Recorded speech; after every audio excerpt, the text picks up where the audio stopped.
Welcome back, everyone. European squad H2K and the Bangkok Titans are setting up on stage for our second match of the day. Now, in yesterday's game versus SK Telecom, G4 blind picked Aurelia mid into Faker. At the very least, that takes some guts. Bold. Good sense of humor, too. I think that was actually quite funny that he did that, just to be like, show me what you got, Faker. I'm going to play your champion. I think he knows those matchups. Very much so. But he is actually, he is an Aurelia mid player, so that is something you will say. And their top laner, Warlock, has also been performing quite well. You know, this was a weak link in their team, especially through the IWCQ tournaments, and he's come in and been able to keep up in CS. He's their captain, he's their shot caller, and he's performed admirably.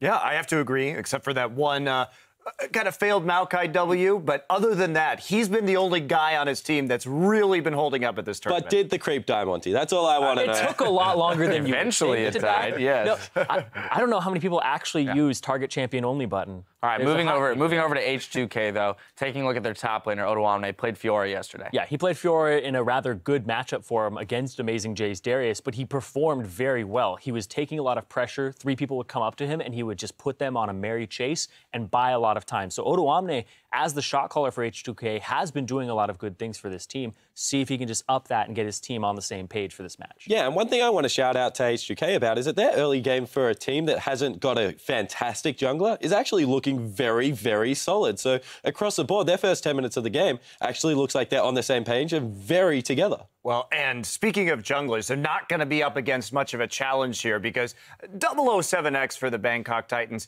he's not much of a secret agent. He constantly face checks things alone and dies. So I'm putting this guy on burn notice right now.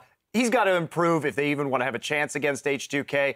But at least for Lulex, it's not that challenging of a matchup. All right, well, both of these teams are still looking for their first win today, so we'll see if they can get it. Now, as we send it over to our casters, Kasing explains H2K aren't going to get caught overlooking the Bangkok Titans. Well, to be honest, I'm not expecting Bangkok Titans to be like SKT or EDG level, like we've seen how they play already. And I don't think they're like super bad because they got to Worlds for a reason. But I just don't think they're going to be that strong, like compared to the likes of the other teams in the current, like our group as well, especially.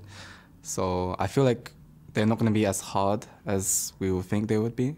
But of course, we're not going to just like laze around and not do anything. We're still going to play to our best. Well, we'll see how much that holds true. BKT not confirmed SKT or EDG? I mean, the letter is really close. You just change B to S, and you're the exact same team. So, yeah. You know, if we get a typo in there, suddenly game's on. Either way, guys, let's get ourselves right into the starting lineups here. On the blue side for this match is going to be H2K with Odoamne up in the top lane. Big player there. Lulex in the jungle. Monty said he'd be having a better time this one. Ryu up in the mid lane. Hjarnan on AD carry, one of the strongest parts of this squad, and Kasing on support. You just heard from him saying they will try to play their best to make sure they win this one. Yeah, on the red side, a team looking to upset H2K, pick up a win for themselves, the Bangkok Titans. We have, of course, Warlock in the top lane with his Maokai, 007X in the jungle. We have G4 in the mid lane, still the star player on the team.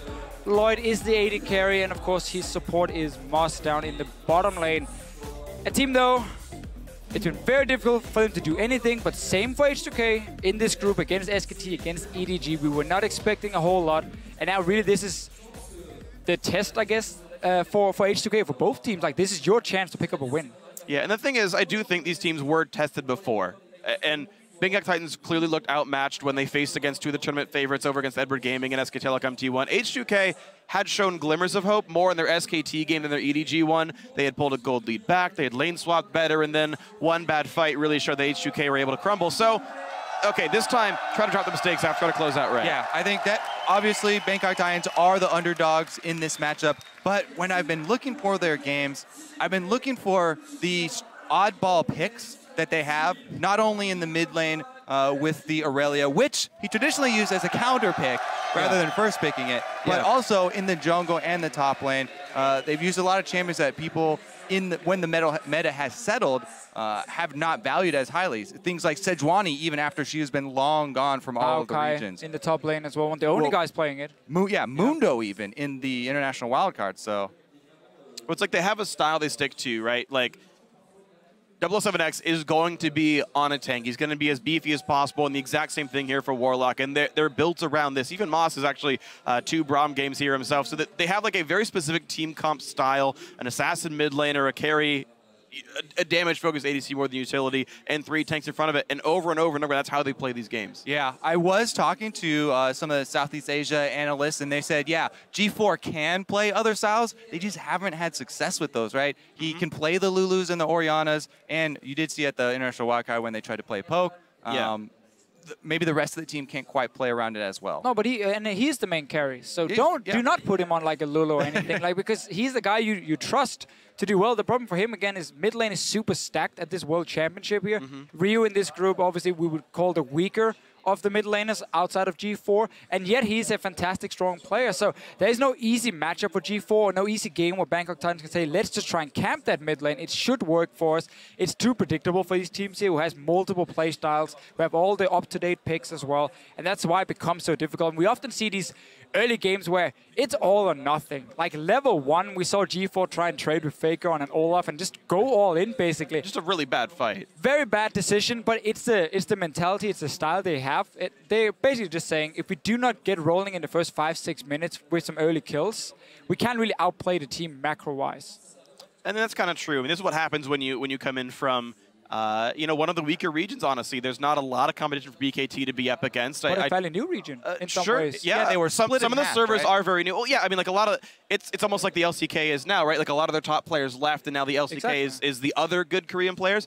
All the Taiwanese teams left and joined the LMS, and now obviously it means that suddenly these guys are on the top echelon, but it still means that their good practice partners are now all gone because the LMS teams are all playing LMS teams because the competition's better, and it takes time to rebuild. Growth, taking time to rebuild is pretty hard. I mean, growth is going to be hard, and honestly, you can see just by contrasting the games, like these guys are dominant in their region, and yet how far away they are from the likes of SKT.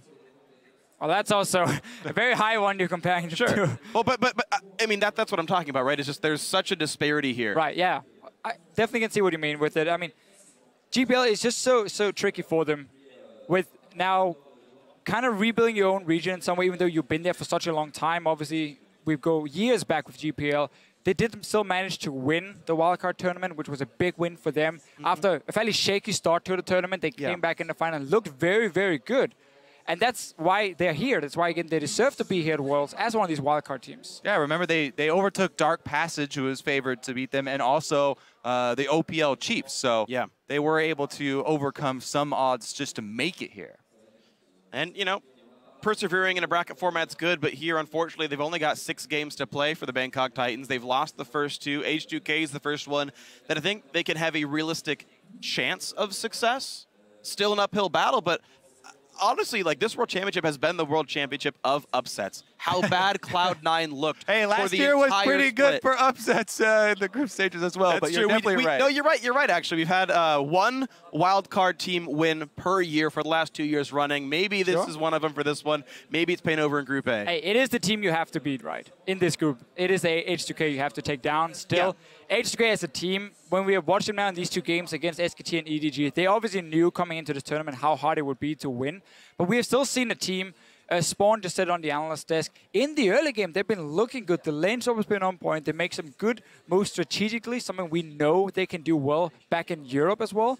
But then when it comes to matching, I feel often individually, like with your decision-making, they overextend, they go a little bit greedy, they waste the flash where they're already going down, and like all these small mistakes just kind of pile up, and you get punished by the world-class teams when you make those mistakes. That's the interesting I don't mean to cut you off, but that's the interesting thing about mistakes here is mistakes only feel like mistakes when they get punished, right? When the GPL is a weaker region and the junglers aren't as good and the mid laners aren't as good, you can go for fights that work because you're just better than your opponent. When you go for a level 1 all-in against Faker, big surprise, you get punished when it's the wrong fight to go for. And unless you're kind of actually shown when these decisions are wrong, you very clearly will have some very bad decisions for yourself. So real quick, though, we are waiting for BKT to get into the game. We're working out some technical issues with that on the stage. So for now, we're going to check in with the analyst desk for a bit more in this game. Thank you, Freak. Yeah, a couple networking issues on stage, so as they get that figured out, we'll have an opportunity to talk a little bit more about the game. First up, Zyrene. We have hammered the point a little bit. Lulex in the jungle, underperforming as of yet in the tournament. What are you looking for in this game for him to improve on? So in both games that H2K have played so far, they actually had rather good early games, like Spawn was saying. But I feel like perpetuating that and continuing to do that is fine. But what you need to do is use that even further. You need to have Lulex, which I think is the big catalyst here, continue to push that. There are windows of opportunity, and he is not using them. He is not pushing what advantages he has and what opportunities he sees on the map. Identifying those and using it is what he has to do to level up at Worlds right now. And when we came into this tournament, we talked about the stat with H2K. If they were down by 1,000 gold at 20 minutes, they only won 1 out of 9 games. So you'd think that getting their early game rolling would be a massive boon for this team. And even when they've had opportunities to do that, they haven't been able to actually convert on those plans. And I don't know what the problem is. It seems like you can't just lump all this on Lulex, right? Because in that particular situation, it is his teammates' job to tell him what the cooldowns of those summoners are, when there are opportunities to create openings for him and get him there. To me, it just looks like they're not on the same page. Kasing is there ganking the mid lane. Lulex is nowhere to be found. These guys need to just talk to each other in the early game and be able to plan on the fly better. Yeah, that's the thing. Identifying the opportunities. They are not identifying them, and they're not jumping on them. So it's either one or the other. All right, well, with that, the technical issues seem to be resolved, so we're going to toss it back over to the guys for the call. Thank you very much, Dash. Great analyzing in the day so far. We're ready now to get ourselves into our second of 6 matches of the afternoon here. I've been saying night most of the time. That's incorrect. We're afternoon here in France, about 3 p.m. Champ Select about to begin. H2K looking for their first win of the World Championship here up against Bangkok Titans in the same shoes here. And right away, lessons learned, Rek'Sai banned away. And this could be the first game where we get a lot of these top-tier picks open, maybe even a Mordekaiser, because a lot of teams have some very specific target bans versus H2K. Lee Sin against Lulex and Thresh against Kasing is normally always banned away, and that would potentially leave some of them open. Yeah, I mean, you mentioned the Lee Sin with the 5 extra AD added back to Warrior. I thought we were going to see more Warrior enchantments upgraded here, but even in the previous game, Jarvan and Rek'Sai, 2 champions who could have both opt for the Cinderhulk. So let late game scaling for yourself when it's so much about these team fights.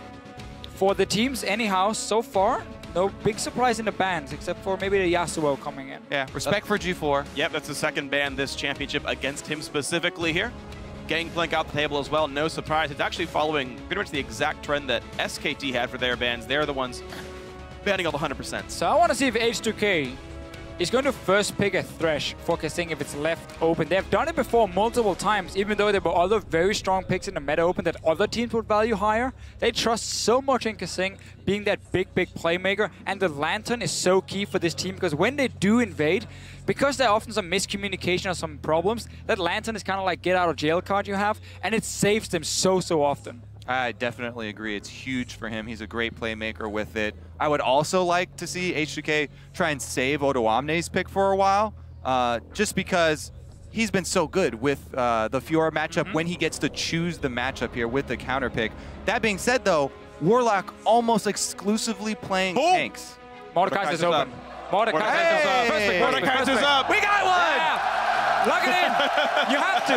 We don't care about Kasing's champion pool. You gotta get that. Look at that smirk. Look at that smirk. Well, what's funny is H2K. I want the crowd going.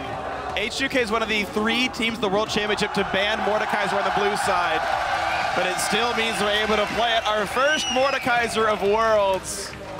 And now we get to see exactly how Hyarna wants to play it. Let's just see the first 20 minutes here for H2K, how well they can use that Mordekaiser to take the dragon and get completely out of control. Yeah, let's talk about how you build your team around Mordekaiser. He brings so much pressure to the bottom lane, constantly shoving, and the extra experience he gets guarantees you're going to out-level your opponent, so you get to the level 6 quicker, and then you immediately take dragon. You can just chain objectives right after taking the dragon, use that ghost, run straight mid, open up the entire jungle. It's all about that early snowball. BKT, they need to take Elise because Mordekaiser is so good at pushing his lane, so if you give the other team a setup that's really good at diving towers, it becomes so easy to camp that bot lane. H2K is not even going to think about this one.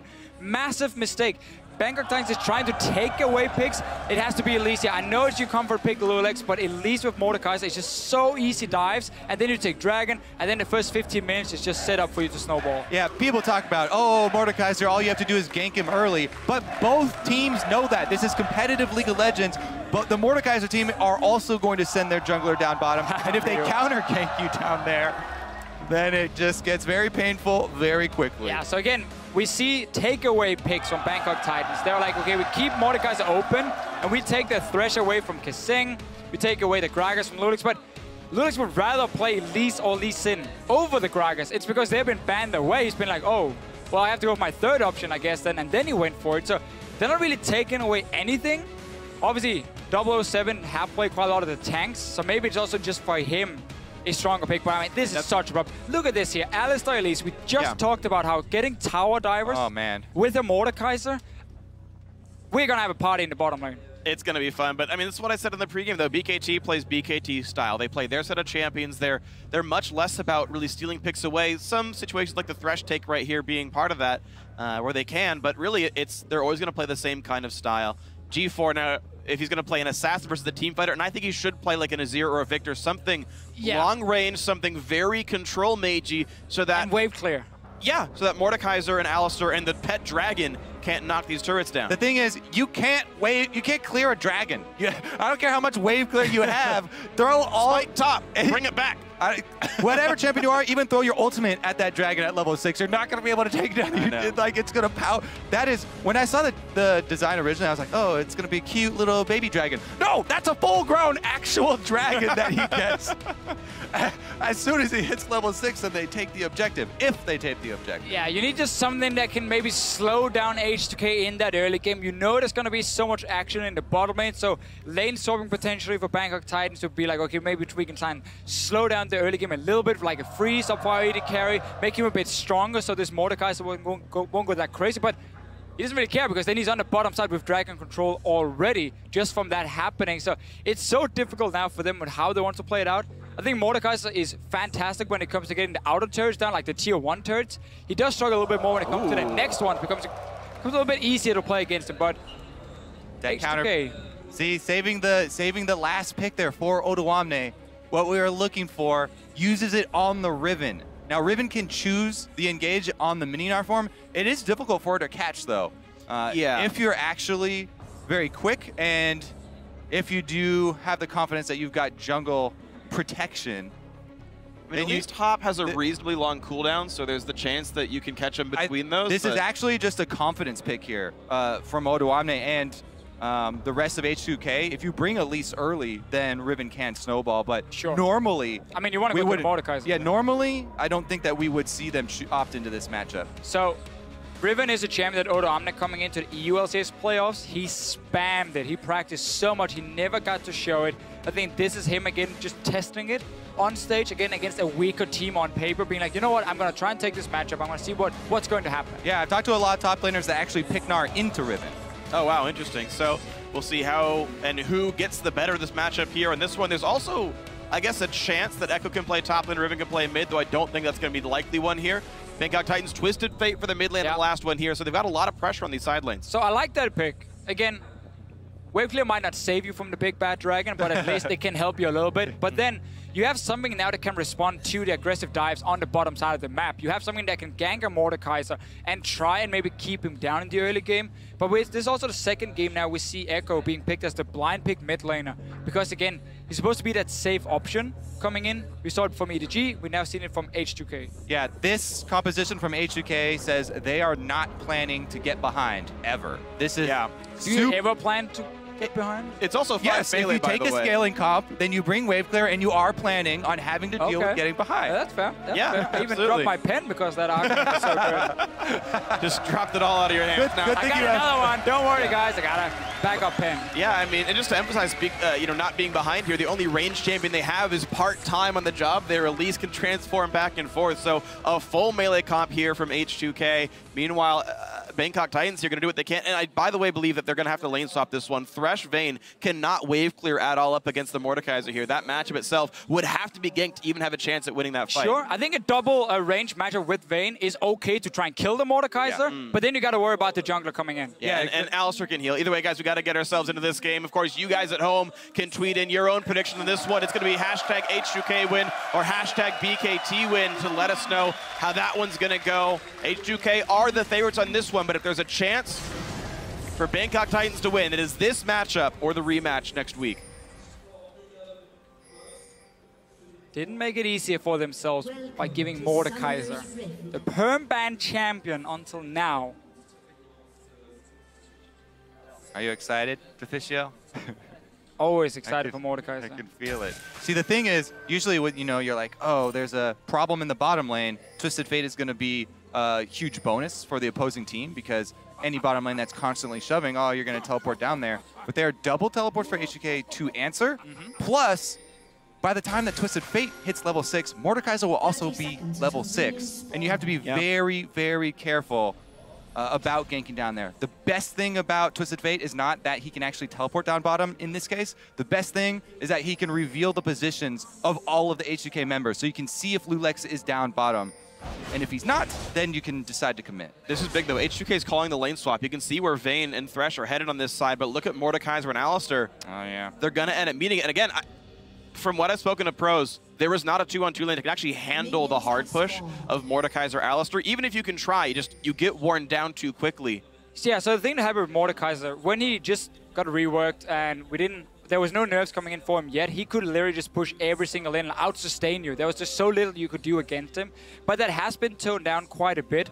So I will say, lanes with like maybe a Kalista coming in, Kalista Thresh, Kalista Ken and so on, these lanes can take and kill him. And I think Vayne and Thresh as well, if you're a very strong 2v2 lane, can apply quite a lot of pressure. But as you say yourself, Freak, if they don't manage to take the good trades and try and kill him, he will just push them into the tower over and over and over. Yeah, to build on your point as well, Deficio, especially paired with an Alistar who started Coin, the extra mana regeneration on Alistar, he can decide to actually level up heal second, and the sustain on an already ridiculous Mordekaiser lane just comes so difficult to stop there because they have 2 heals coming from each other. So they gave Vayne the full camp at level 1 on the side of Bangkok Titans here. So you see Thresh is only level 1, but they're already looking to start trading, and you can see this again, it's a double range setup into double melee. So it is going to be difficult for Yawnin to get in the middle of these minions here, and because there's a Thresh, once the jungle pressure happens, they can play super aggressive on the side of Bangkok Titans to try and lock down this Mordekaiser. Yeah. And look for the play right there. Good play by Moss. They were aware of the level 2 timing of Kasing. H2K did not get into that one just yet. Moss still level 1, just has Flay. Yeah, and because Kasing was actually looking for the level 2 all-in right there, he leveled up Headbutt immediately to try and go for it. So the sustain from the heal won't be there until the next level. That'll be a couple of waves from now, so we got to track the junglers, and right now it's both of them actually on the top left side of the map, so they'd be on call to react if something did happen up there.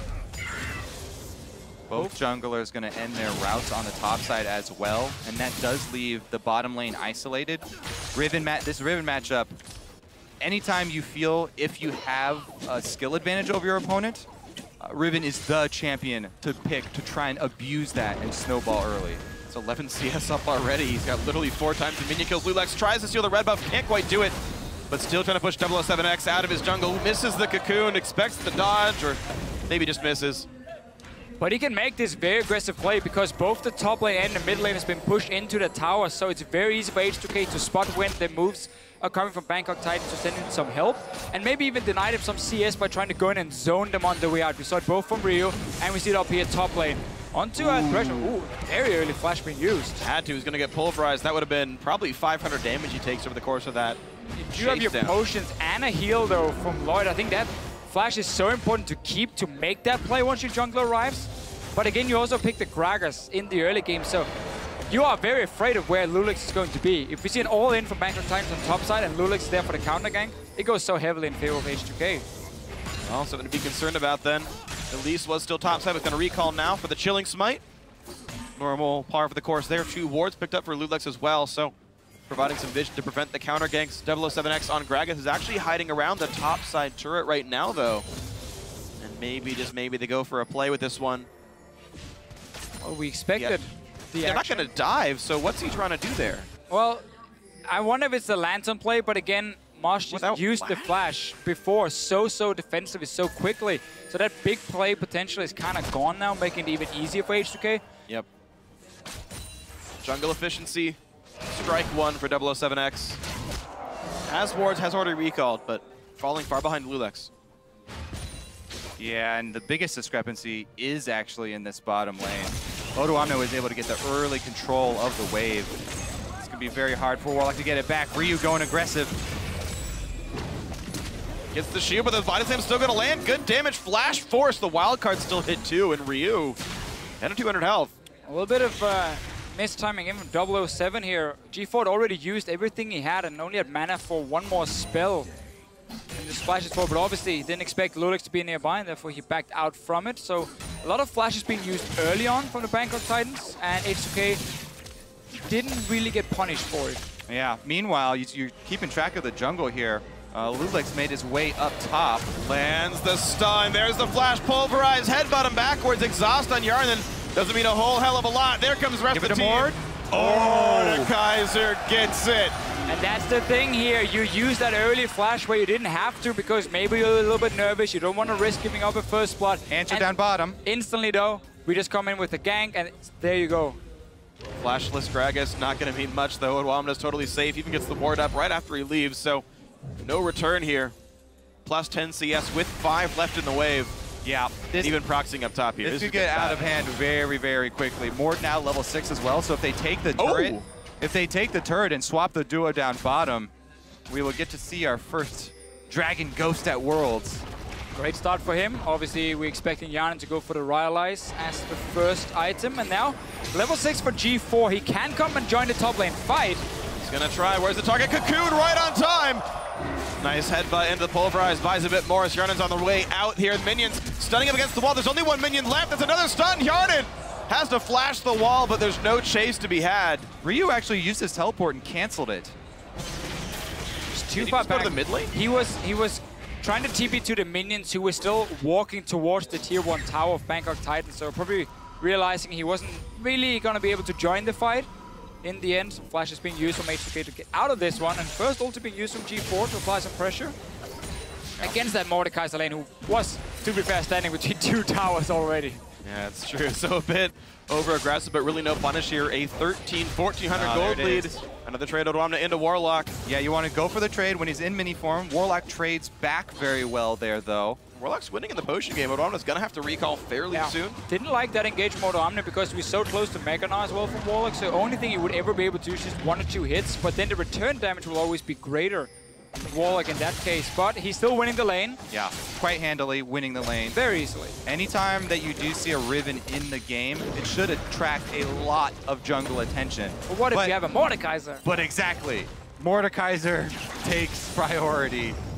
And they actually didn't get the turret, so that's a good thing for Bangkok Titans. The turret didn't go down top quite yet. Yeah. So I don't know if H2K will actually swing down for that dragon until they finish the job. They can just easily, Odoamne can try and just push out his lane, go back and shove, and then go to the top side of the map if he wants to, if they want to swap around the lanes, because obviously Bangkok Titans will have to try and respond as well, because they don't want to give up that early dragon pressure. But for now, everyone is still happy just staying in the lanes. Yarnan's already gone back once, and is going towards that Rylai's. And for those who want to play Mordekaiser like the professionals, tracking his builds and whatnot, has CDR per level glyphs, ability power Quince, he went cooldown boots right away.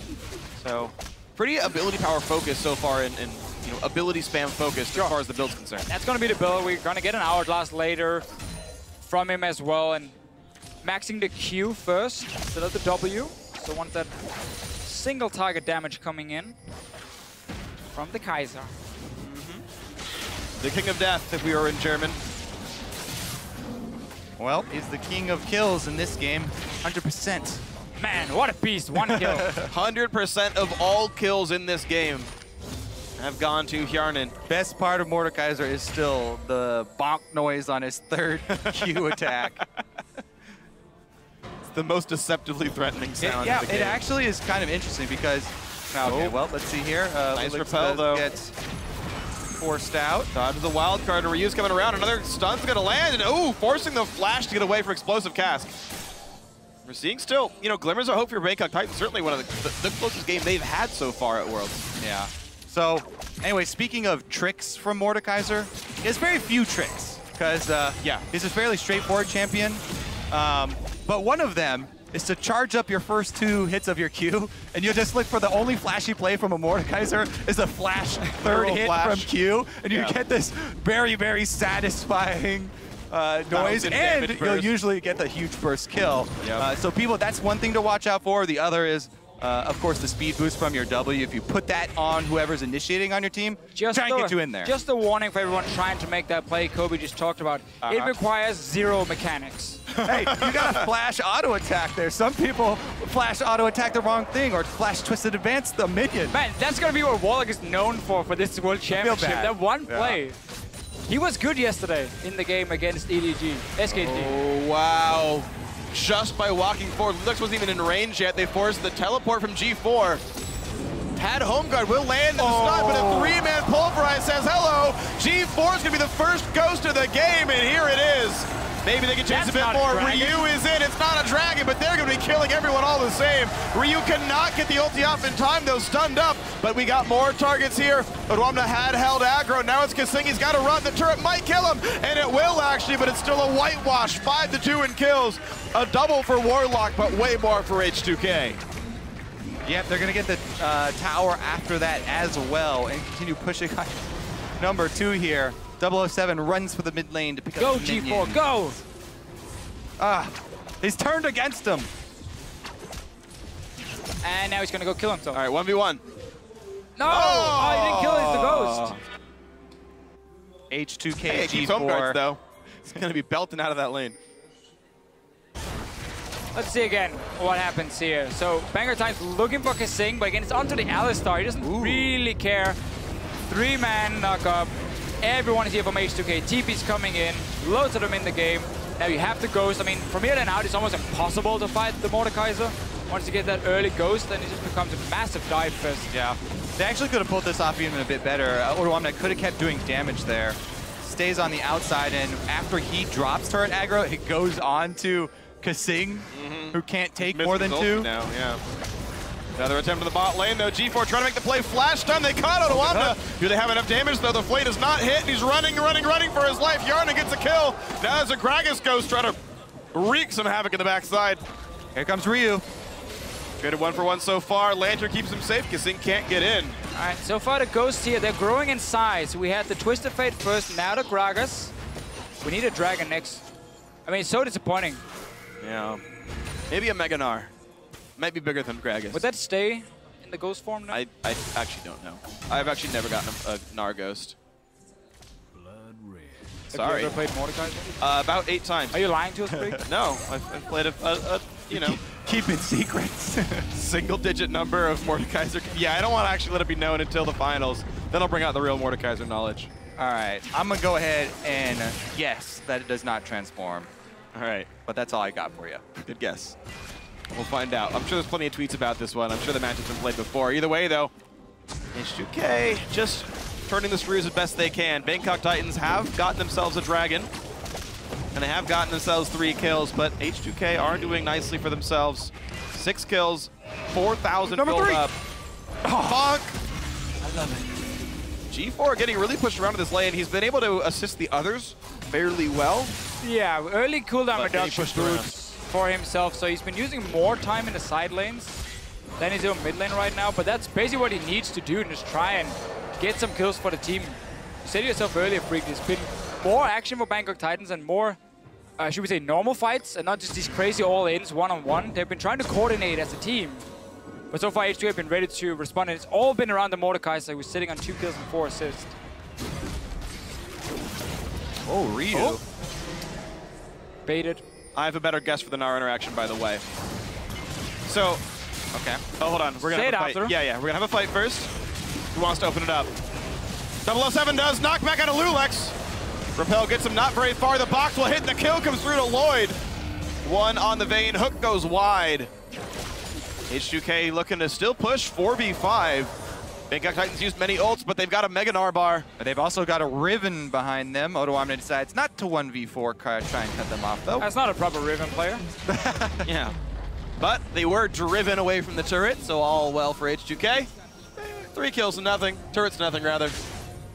And all's well. Okay, so Story time, Freak. Hit me. Mordekaiser Ghosts always inherit character passives, Okay. which includes things like Narbar. Yeah. So he can actually turn into Mega Gnar while a ghost. But how would the ghost... Okay, okay. It auto-attacks, Sure. it takes damage. Does Tryndamere Ghost charge up Yes. Rage and get critical strike? Rage is at... Yes.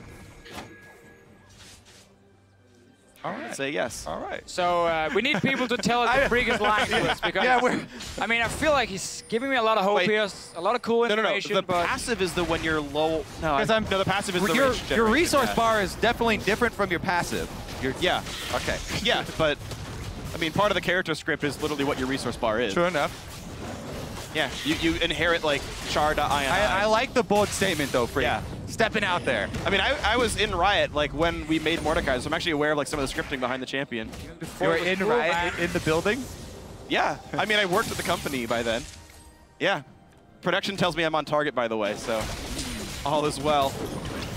I really hope you're still might be a wrong time about better all this behind me, though. Mordekaiser stuff. I don't know if I should stay on target for too long. Maybe it's going to go badly for me. All right, the Bangkok 6,000 Titans still. I mean, Yeah. again, they keep trying to look for these places. There's all 5 members coming down, just trying to look for fights. I don't think Yanin minds too much, though. No, I mean, he's just happily pushing around, being level 11, tied with his other solo laners here. Kasing, by the way, I actually want to point something out here. It feels so bad when you're Mordekaiser and your support roams, because you can't use not only your relic shield, but also the W, which is like your main skill. He's actually it did get changed. only so 1 point in the W. It barely does anything you can solo. It's a bit better, but it's still pretty crap. 007 forced to run away. Kieran is 1-pointing the W, by the way. I feel like after we called out, he wasn't playing a lot of Mordekaiser. He's just showing us all these cool things. Really trying to one-up. Like I said, I played 8 games of Mordekaiser. Laning is something I'm aware of. Killing a Gnar, I'm not. I do know that the Zhonya's rush second is a bit odd. Yeah. The cooldown reduction is really important for him, so you can definitely see going for the cooldown reduction boots. But it's an interesting choice actually going for the Zhonya second. I think it's fair enough, especially when you're getting really far ahead, and you're already gonna have so much damage. If you're just gonna be unkillable at the same time, you can play super aggressive. Obviously, H2K's lineup, we have the Talisman on the Alistar, so it's gonna be pop that we're gonna see 3-4 guys to try to dive in on the back line. Lloyd is gonna be targeted probably every single fight, and if you get that Ghost for the Mordekaiser, it normally is a guaranteed win in these team fights here. I mean, I do like AP heavy Mordekaiser. I think it's actually one of the better choices in build. For sure. And AP items, I'll give like the same amount of AP for the same amount of gold. So, of the AP items, Riley's first, then Azonia's, I feel like makes sense. It But does. if we see more Mordekaiser, maybe there's going to be better builds coming out. I mean, there's a lot of different things you can build, and often when you have a champion that you consider so strong, one of the big things is that you can often build a lot of different items and you will still be very useful. It just depends on the situation. Are you against heavy AP? You go for a Business Scepter maybe for yourself. You want more movement speed, a Twin Shadows. Drop a pen again for the second time. Abyssal Scepter there is definitely one of my favorite items. It's so cheap and so cost effective. Especially since Mordekaiser is melee, is going to get right into the thick of the fight. Really get a lot of value out of that AoE. Meanwhile, Kjarnan just happily farming off on the side. Trying to be the brains of the organization. There we go. Nice cocoon off on a Moss, but just building max CDR. Actually, no team out on the build. No lifesteal either, but Black Cleaver and a Brutalizer. Even though he's got no physical damage to support, still wants to shred a bunch of armor for his teammates in some way. Here we go. The first Dragon Ghost of the game for H2K. Yeah. The dangerous thing about, it's really hard for Bangkok Titans because you don't want to have to go through the jungle to fight that dragon fight, but if you don't, then the dragon's going to come straight up mid lane, and you're going to have a real problem defending your turret as well. So almost giving up like an objective and a half. All right, let's see what they can use it for. Looking for the mid lane, but that wave got cleared. Lich Bane already done for G4, so his single target damage is much higher. I took some damage already. Down to 3,100 health. And nearly kills a bunch of caster minions. Well, they just need to get him over to a tower. Start pushing onto it. You want to make sure it doesn't go down. Playing very safe with it for now for Yanin. You know what's interesting? We talk about new champions and players having to adapt to new things. How often do minions have to face dragons? Like, this is a new experience for the minions as well.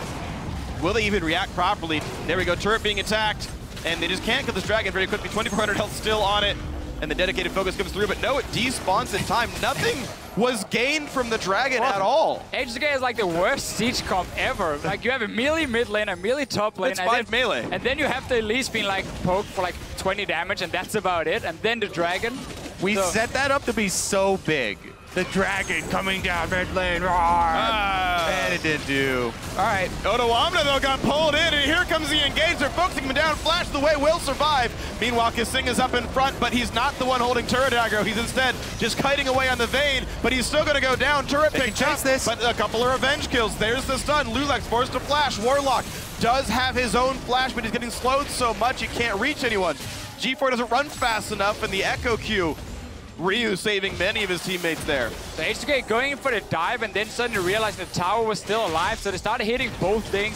Odoamna had to flash out, obviously he got engaged on at first, forcing that move from H2K. Now going in again. Flash engage, they pull it in Yarn, and he's going to be going down. Picked up one, the TP.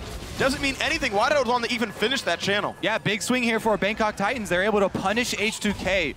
It's a fairly severe mistake right there, and they do give up the mid lane turret. First turret there for Bangkok Titans is going to give them a little bit more gold to work with. 100% kill participation on the Thresh. Let's see what happens. It's him pulling it on at first, so he forces the dive, the move happening, but tower's still alive. And it's very hard for all these melee champions now to get back here in the back line between two towers and really fight with Bangkok Titans. So much time to take down Kasing. Not enough movement speed then for the team to catch up and get more kills, but then of course took down Yarnan a little bit later. Yeah, multiple hooks there from Moss back to back. I just want to point out that even though the gold lead is still 5,000 apart, Bangkok Titans are equal in kills right now, 22 minutes into the game. And Mordekaiser is a pick that is insanely strong if you look at the early and mid game. And what he can do with these dragons here, taking down the early towers and get that massive gold lead for your team. But late game, it becomes very difficult for a melee champion to carry, like an AD carry. Oh, Kasing takes the hook. Beautiful play, carrying the game as much as he can, and now it's time for the second Twisted Fate Ghost. A body slam comes in, and now Lloyd in the back line's doing what he can. Ryu gets a lot of punishment there. Bob's going to go back in onto Warlock, but he's still getting hit. He's going to have to rub it now. Moss is beset, and Odoamna gets the kill. It's a 2-for-0. Opens the game back up for H2K. Make that 3. It's going to knock down 007X. Kasing with a huge counter engage right there, saving Yarnan and turning it around for an advantage. Bangkok Titans are going to have to retreat now. And it's going to mean that Baron is the easy target. Sadly, for Yarnan, there will not be a Baron Ghost. It's not how it works here. He'd be stuck in the pit anyway, wouldn't do anything. Well, you can send out G4's Ghost again, just to be a little bit annoying. G4 is pretty low, not that it means much. Gets revenge on himself, and now Odoamna on the chase. They have picked up the kill on Echo, but Barons would have been picked up, so H2K has this one. And re-engage with Warlock, buying some time. What can they pick up? G4's got to be a bit careful. I guess there's no range champion. It's really like only Elise can project threat. Baron picked up 1 kill for a BKT. But H2K should be able to take a lot out of this. Second time G4 has to face his own Ghost. Kill it. He's come out on top both times, so. Both times he's been winning, for sure. I mean, so his performance on Twisted Fate, we talked about it earlier, how he's not been spending a whole lot of time in the mid lane because he's been so busy just being part of every single fight for the last like 15 minutes in the side lanes. That is why he went for the Twisted Fate. And this team has been able to, not by no means match H2K, but at least have a lot closer game against them compared to what they had versus EDG and SKT. Oh, it is what you expect when you look at the skill levels and the origins of these teams. H2K actually another team that just last year were in the Challenger Series. In fact, very few of these players had professional careers before. Yeah, a team that joined the LCS and lost their star player in Fibivan. And there was a lot of talk, what could this team do? How important was Fibivan for that lineup? He went to Fnatic, of course, at the start of Spring Split. They got in Ryu, who was kind of struggling in Europe, joining Millennium at first, not managed to qualify for the LCS, and it looked really bad for Ryu at first. But then he gets that chance to join H2K, and honestly been a strong player for this team, especially here in the summer split. And every time he gets into the playoffs and the important matches, he really steps up, and he's not afraid to make plays. He doesn't care who he's facing. He's going to go for it. We'll see if they can make this happen. Kasing wants to go in. It's just going to actually create some space. This turret still taking plenty of damage here. Yeah, they should be able to get it. The split push here for H2K, double lines of minions buffed up. They are not able to take it. Bangkok Titans rebuff them and hold their turret for now. There's a lot of vocabulary where it's rebuff. Knock him around. D4 again. Might join the top lane fight. Warlock is going aggressive. He's going to find a stun on Odoamne. How far can Riven get? Not very far.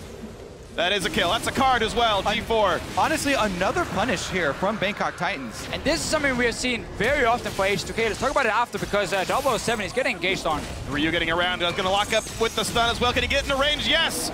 007X, more like, well, actually his scoreline's not correct for that one. Never mind. More like 0-3 and 4. Really good one, Freak. But Bottleman turret will go down all the same, 10 to 8 in kills. Kobe's just dying right here, much like 007X. And now into the inhibitor turrets we go. Finally salvaged it here as Yarnan knocks down a few minions. The Dragons here, Lulek's a bit too far forward. Box comes down, flashes over the walls. Bit more wave clear comes through, and this Dragon realizes, wait, I'm alone. My team have left me. And it will actually get away. Wow, congratulations, Dragon. There you go, you survived, but you're not doing anything. You're useless. We don't like you anymore. Wow. Come on, that Dragon has done nothing. You are such a Dragon hater. It helped him win the team Look, fight. okay, go against the Grom. Let's see who wins.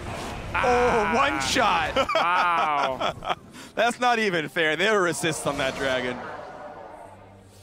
Well, disappointing, man. Oh, whatever.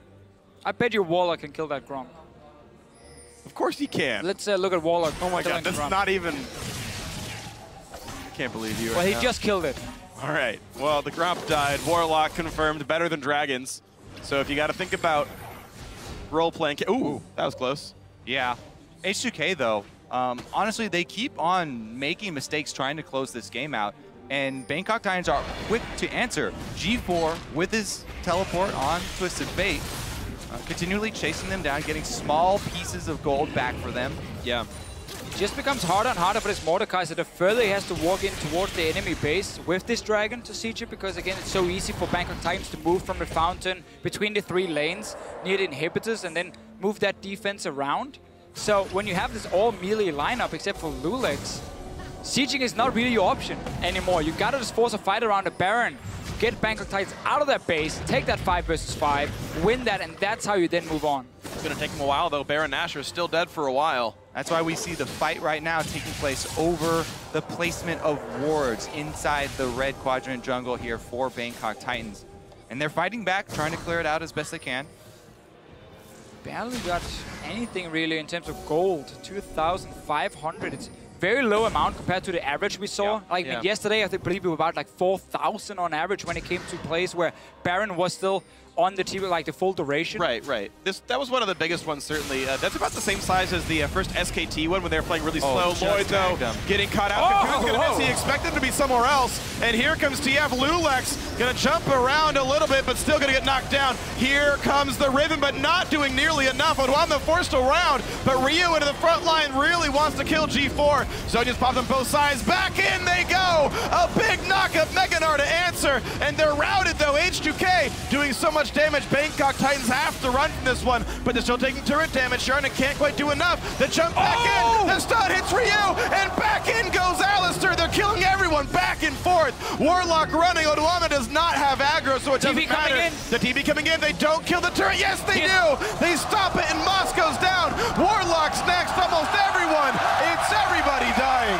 Getting that tower down and canceling the teleport was so key for H2K, but once again, they engage on, or they start a fight. Yana was running from mid lane. He wasn't even close. And Bangkok Titans, they're keeping it very even in these team fights. Yep, but now H2K are going to be able to 3-man take down this inhibitor turret. And G4 just has to throw cards from a distance. Wow, queued up the stun perfectly. Goodbye, G4. There's the ace. There's the H2K swag coming up from Kissing. He is playing absolutely amazing as an individual here. Definitely and he's leading his team to a lead. Saving the team every time they get a little bit too deep or step out of line. Kissing is here to create a play. We talked about Ryu before, how he joined the team when they came into the LCS, replaced Febiven.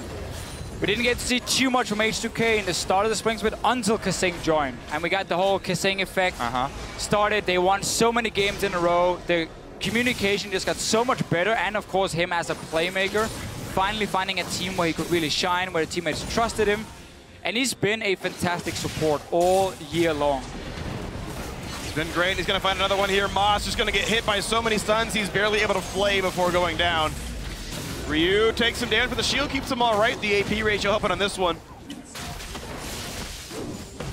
Mid lane can get cleared, but Baron is back alive, and Bangkok Titans are missing their support. Yeah, H2K going to try and bait again here. They start up the Baron to force Twisted Fate ultimate. Going in for Ryu up top here with G4. Well, bit of damage back and forth. Ryu's going to hide away, but here comes the engage. 5 versus 4. They look for Warlock. Chilling Spite to get the slow. Odwamna will land the stun, and everything else, they just pile in there. And it's time to keep on pushing in this one. G4 pops his own. He's got nowhere to go on this. There's the kill. Another TF Ghost comes through. 007X is trying to run away, but that's 3 kills picked up in sequence. Another successful bait there for H2K. Grab themselves a couple more kills, and they're going to return to the Baron. 007X still alive, doesn't have flash, but he can try and sacrifice his life and go in there for a steal. Would you be able to do it, Kobe? Would you take this one? If you know my Kobe's history, known for I'm notoriously poor at Baron smiting. You had 5 years to practice, come on. Like, to put it this way, he was replaced by Saint Vicious and it was an upgrade. In they go, though. 007 going to get jumped on. The rest of the team can take the Baron down, but he's not going to want to stop. He jumps down the prep. Odwamna's on a rampage. 007's still there. No! Down he goes, and there's the blue team picking up Baron Nashor. The kills now far apart, 20-10. 2 more plus the Baron. All right, we'll see if they can get more done with this Baron power play than previously. It should be a lot easier because they already have super minions flooding in the top. And both waves shoved here for H2K. And you can get a dragon again. Maybe this time it can do something. You're such a dragon hater, though. I'm surprised you even brought it up. Secretly, I want it to do well. I want the dragon to do well. Positive reinforcement from Deficio here. How to train your dragon. Hopefully next time the Baron power play can be gold earned plus dragon ghosts. I mean, this is going to be the one. What's the Dragon Ghost power play? That's what I want to know, you know, over the course of this game. So they didn't get a mid tower, or they did after the What about the G4 play? Oh, dear Lord! He's going to go down, and he can just run and hop and skip and jump away. Pops the H2K swag, but it's not going to be enough. A shutdown comes through for Lloyd. The unseen Quicksilver Sash is indeed the deadliest. If you go in expecting to have the stun lock to work with, Odwamna turns it around on him real quick and able to pick up the kill. He does end up going down, but it allowed the shove here from H2K. They're inside the base. Another inhibitor going down. And if you're looking for a stun lock, unfortunately, it's still Mininar here, so he can't have one just yet. A nice zone as Ryu buys some time. Mid lane goes down to the Dragon, and now that Dragon is into the fight. Moss getting chased down by Ryu shouldn't be a hard one for him. Hjarnan steals the kill away, as is his right as the Mordekaiser player. Big engage from Kasing, knocks up 3, and the Dragon is still chasing the enemy AD carry. Lloyd's got to be careful, and down they go, a double kill. The Dragon value is big on this one. All is well. There's a triple kill. They're going for 4. Now will it be the pentakill? Go, Dragon, go! Mordekaiser. The Dragon takes it. In they go. Warlock says no. A double kill for him. Hjarnan tries one more time, but it's not going to be happening. Odwamna just not good enough to give his Mordekaiser a pentakill. There's the Warlock stun lock. Gets the shutdown. At the last minute, they kill away some of H2K, but it's not going to be enough. There's the Nexus. There's 1.5 million minions. And there's the game. H2K pick up their first win at Worlds. And Mordekaiser got his first win. Undefeated. Was first picked. 13-2-10. I mean, a good scoreline as well. They played around him pretty well. I think this entire game was just one big team fight around Mordekaiser. Yeah. No matter where he was on the map, we would just see everyone be there and try and fight. The Dragons wasn't the key thing here for Mordekaiser. Something to be desired there. Yeah, well, Bangkok Titans tried to test H2K's mettle, but Mordekaiser is the master of it, so unsurprising that H2K came out victorious here. And that's going to do it, by the way, for all the Week 1 games for these teams. Now, every single team from Group C is on break until the next week's group stages. Yep. And these guys now have about 4 to 5 days to prepare everything back again and say, okay, here's the last run of the group stage. Bangkok Titans 0-3. Sure. Not a good start. H2K still have to hope for that one kind of upset. Yeah, H2K can go back and still rewatch like the SKT and EDG game and say, what did we do well? Let's try and do that again, but where did it go wrong? Were there a few openings we missed? Weren't we confident enough? You know, was it the pick and ban phase? Because they're still obviously going to chase towards getting that second spot, getting out of the group. Let's just say EDG loses again to SK Telecom. Suddenly, that one match is going to be so key between H2K and EDG. Yep. But it's obviously still going to be so difficult for Bangkok Titans. I like that we saw a different kind of game from them. This was not the, hey, let's just have a bit of fun and try and go all in. They legit had a strategy and tried to shut down the Mordekaiser. Yeah, they did what they could with it, but unfortunately, like, Kasing stopped all of it. Like, if there's a player I'm going to watch for, I mean, Mordekaiser's fun and all, but Kasing played out of his freaking mind that game. I mean, he would pop his ult while headbutting to break a stun so that he could flash pulverize afterwards. I mean, so many amazing plays. He would turn around and walk back into a hook, then ult it, and then go kill Moss. Like, just, this game is honestly a Kasing highlight reel. The Kasing effect, you talked about it earlier, but I mean, his individual plays at such a high caliber. I'm actually really glad he's at Worlds. Well, I'm happy too for him because he deserves it. Looking at just his overall performance all year long, people would highlight maybe towards the end of Summer Split and playoffs, he went down a little bit in terms of level, but so did the rest of the team. It was like, I think, to me, it was the entire team who kind of dropped. Now they're obviously trying to pick up the pieces. They are no longer the top 2 team in Europe because Origin took that spot and showed that yesterday as well. But they're just still trying, and coming into next year, still a very young team, probably first year for him as a coach. There's a lot of things here working for them and a lot of things they can still improve on.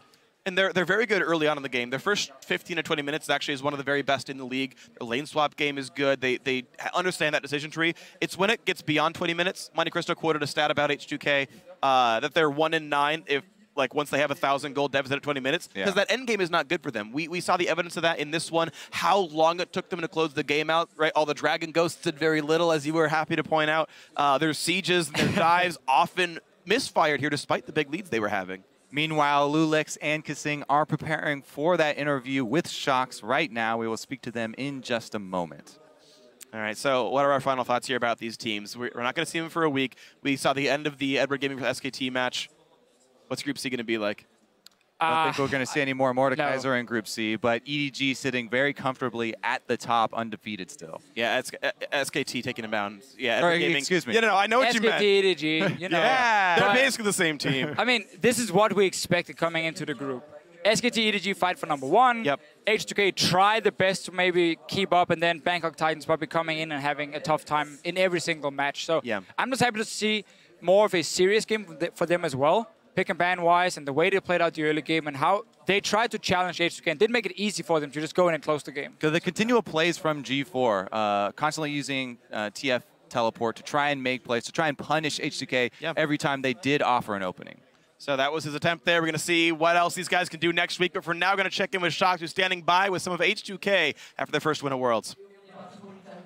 Thank you. Yes, more specifically, Lulex and Kasing after that victory of H2K over the Bangkok Titans.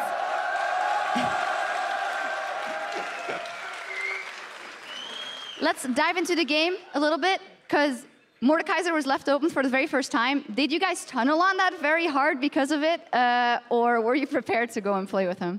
Well, to be honest, like, we didn't expect Mordekaiser to be open because Mord has like 100% pick ban rate. So I assume, you know, when they're going to play Mord. But when they left open Mord, it was kind of like, yeah, Mordekaiser is like super OP right now. So yeah, we just picked it.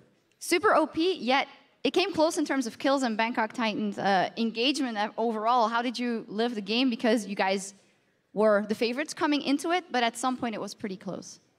I think it just comes to the fact that we didn't get much practice with Mordekaiser in scrims because it's usually banned, but since it's like 100% banned, we just felt forced to pick it. And I mean, we just knew it was OP. We just had to place the comp right. They got the first Drake. We just needed to get the other one, and it happened. So a lot of 5-man knockups by Alistar helped a little bit as well, Kasing.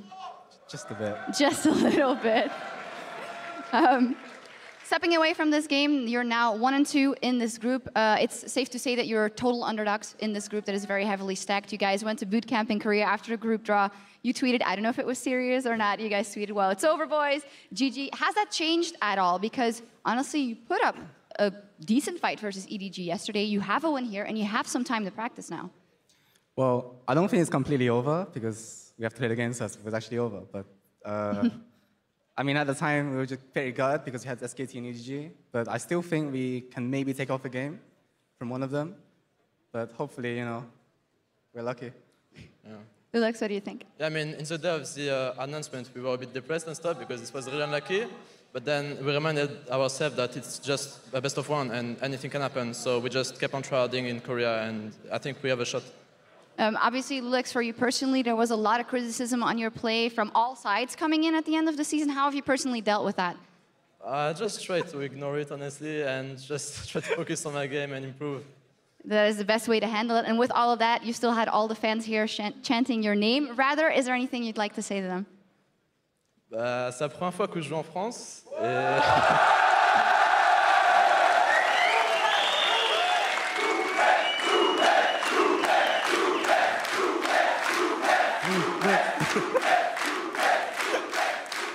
Et voilà, et franchement, je me trouve super et on a encore...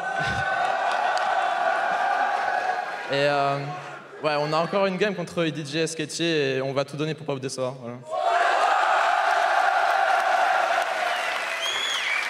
A big thank you from Lulex to the super fans here and saying that they still have a chance versus SKT and EDG, and he's going to try not to let them down. Well, you guys have a win on the board already. Thank you guys so much. Congratulations. We're going to take a quick break, but when we come back, it is about in Group D between LGD and KT. Don't go anywhere. We'll be right back. Look behind you. Look at Hyun's face. Committed now. Do you like that, Yana? I'm so cool there. Lands the stun. There's the flash pulverized. Headbutt him backwards. Exhaust on Yarn. Doesn't mean a whole hell of a lot. There comes rest of the team. I get you. Fight. I'm not cool. TF. He finished TF? Okay, good. Go back. Finish. Oh, no E. No, he has no T. Carry. The TB coming in. They don't kill the turret. Yes, they do. They stop it, and Moscow's down. Warlock's next, almost everyone. And down they go. A double kill. The dragon value is big on this one. All is well. There's a triple kill. H2K pick up their first win at Worlds.